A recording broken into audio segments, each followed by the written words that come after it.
Hey everyone, welcome back. Today we're going to be looking at giving up our desires. Just like in yesterday's episode, or episode 6, we looked at loving God and how when we love God, He has a plan for us. And today we're going to look at how we can pursue that plan and how we can start off. What's the first thing we can do to pursue God's plan for our life? In Mark chapter 8, from verse 34 to 38, we read a short teaching of Jesus here, talking about giving up our life to follow Him. In verse 34 it reads, "And when He had called the people unto Him with His disciples also, He said unto them, Whosoever will come after me, let him deny himself and take up his cross and follow me." And we see yesterday we talked about loving God and how we can show our love to God by accepting what He did for us. Whosoever will come after me. If you've done that and you've accepted what He's done for you, then it says, let him deny himself. What does that mean? When we deny ourselves, it means we give up what we want in order to pursue what God wants for us. My whole life, I always wanted to be a pilot. It was just my main dream, my main focus. I just wanted to be a pilot. I just loved flying planes, and I had a flight simulator, and I'd watch plane videos all the time. It's just the one thing I wanted to do. Literally behind me, got model planes on my shelf, and I just loved planes. But when I was 12 years old, I felt the Lord call me to be a preacher.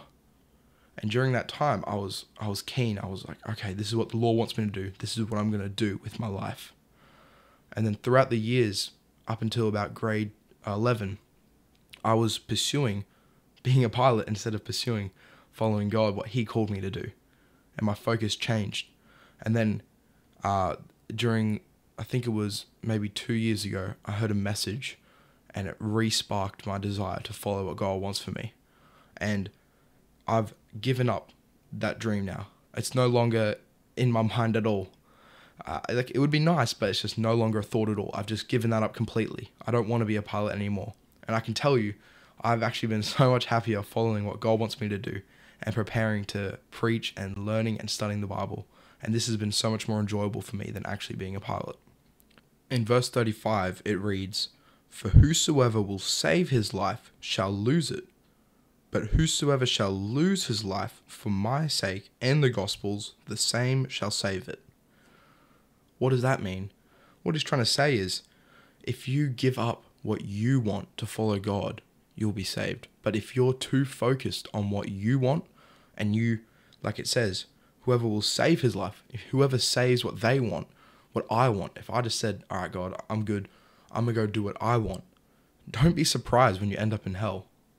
Because that's not the plan God has for you. And that's not how we can give our life to Jesus Christ. That's doing the complete opposite.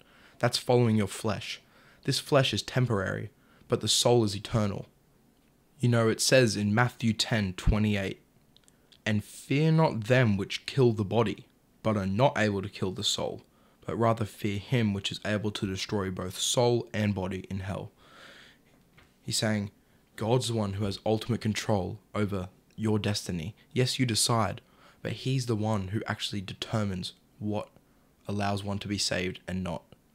And he's saying we should fear God because He's the one who is in control of the soul and the body.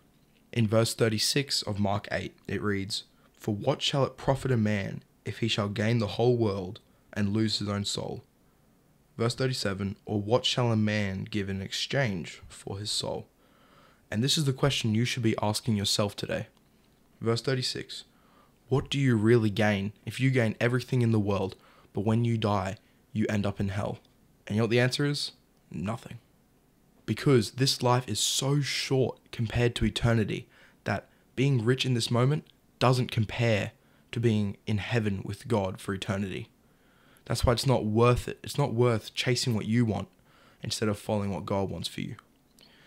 And verse 38, it says, "Whosoever therefore shall be ashamed of me and of my words in this adulterous and sinful generation, of him also shall the Son of Man be ashamed, when He cometh in the glory of His Father with the holy angels."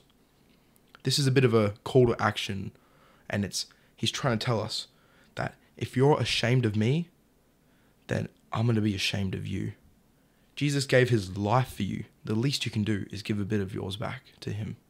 And we have no reason to actually be ashamed of Jesus because of what he's done for us. In fact, this should be the best news ever. This should be the thing you should be telling everyone. There's no need to be ashamed of it.